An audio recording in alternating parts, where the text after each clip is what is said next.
8 سالوں کی قربانی واجب تھی لیکن ادا نہیں کی، اب معلوم ہوا ہے تو اس کا اب کیا حکم ہوگا؟ کیا اس سال قربانی کے حصوں میں کوئی حصے ڈالے جائیں یا کوئی اور طریقہ؟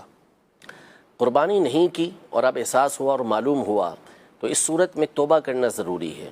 اور توبہ میں اللہ تبارک و تعالیٰ سے جہاں معافی مانگنی ہے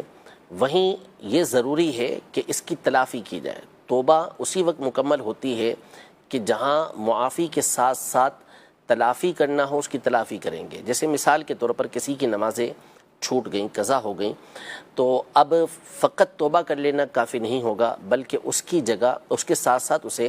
نمازوں کی قضا بھی کرنا ہوگی، جب ہی اس کی توبہ یہ مکمل ہوگی۔ تو اسی طرح جو قربانی چھوٹی ہے اس پر استغفار کرنا ہے، اللہ پاک سے معافی مانگنی ہے، آئندہ اس حکم شرعی پر عمل کرنے کی پختہ نیت کرنی ہے، اور ساتھ ہی ساتھ ان کی توبہ تمام اسی صورت میں ہوگی، اور ان پر واجب اور ضروری ہے کہ جتنے سالوں کی قربانی نہیں کی ہر سال کے حساب سے ایک بکری کی رقم یہ صدقہ کریں گے،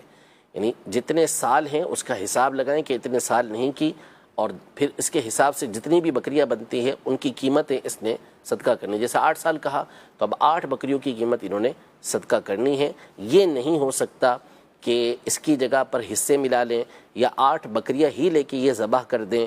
یا ایک گائے لے کے اور ایک بکری لے کے یہ ذبح کر دیں، یہ کوئی نہیں ہو سکتا، بلکہ اب اس کا جو سد باب ہے، اس کی جو تلافی ہے، وہ صرف اور صرف یہی ہے کہ ان کی جگہ اس نے بکری کی رقم کو صدقہ کرنا ہے۔ ٹھیک ہے، اچھا بکری کی رقم میں جو صدقہ کریں گے تو اس میں بکریاں بھی مختلف ہیں، بکرے بھی ہیں، بکری کی اوسطاً قیمت کم ہوتی ہے، بکرے زیادہ مہنگے ہوتے ہیں، اور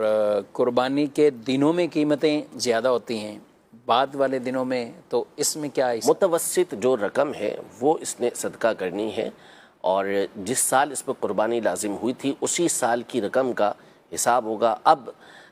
ویسے تو ان کا حساب لگانا یہ تھوڑا مشکل کام ہوتا ہے، مشکل مرحلہ ہوتا ہے کہ یہ حساب لگا سکے، تو اس میں بہتر طریقہ کار یہی ہے کہ جو زیادہ سے زیادہ رقم اس کی بنتی ہے، جو مہنگا جانور بنتا ہے، وہ اس میں اختیار کرے اور اس دن کے حساب سے یہ صدقہ کرے، ورنہ بہرحال جس سال اس کے اوپر قربانی لازم ہو رہی تھی اس وقت جو بکری کی قیمت بنتی تھی وہی قیمت اس نے صدقہ کرنی ہے۔ ٹھیک ہے، اور آسانی ہو چکی ہے، اور اس طرح ظاہر قیمت بھی کچھ کم ہو جائے گی، دور کے مختلف جو بدلنے سے آپ بھی ہم دیکھیں تو بکریوں کا تو عام طور پہ اس طرح اندازہ نہیں ہوتا، لیکن ہم فی حصہ اگر دیکھتے ہیں تو اب 22,000 20,000 25,000 بڑھتا جا رہا ہے، کراچی میں یہ چل رہا ہے، اور یہی حصہ اگر ہم آج سے 5-6 سال پیچھے چلے جائیں تو 7-7 ہزار میں بھی تھے، 10,000 میں بھی تھے، ایسا ہی لیکن اندازہ جو بکریوں کی قیمت میں بھی بکریوں کی قیمت میں اس میں بھی اچھا خاصا اضافہ، یعنی پہلے نارمل اگر کہیں کہ 5-7 سال پہلے 15,000 اور 20,000 میں کوئی دمبا مینڈا بکرا یہ لے لیتے تھے، اب وہ تھوڑا سا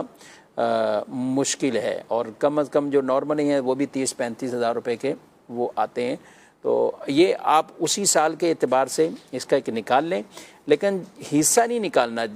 یعنی کہ گائیں بیل میں جو حصہ ہوتا تھا، کیونکہ یہ ڈیٹیل حسان صاحب کئیوں کے پاس موجود ہوتی ہے، پچھلے سال کتنا تھا، اس سے پچھلے سال کتنا، اس سے پھر نہیں، تو حصے کی رقم نہیں نکالیں، نہیں حصے کی رقم بھی نکال سکتے، بکری کی رقم نکالنی۔ ٹھیک ہے، دینی کس کو ہوگی؟ شریف فقیر کو دیں گے۔ ایک کی بکری کی ایک کو ہی دینے یا مختلف کو دے سکتے ہیں؟ مختلف کو دینا ہوگی، مختلف کو دے سکتے ہیں، مطلب اس میں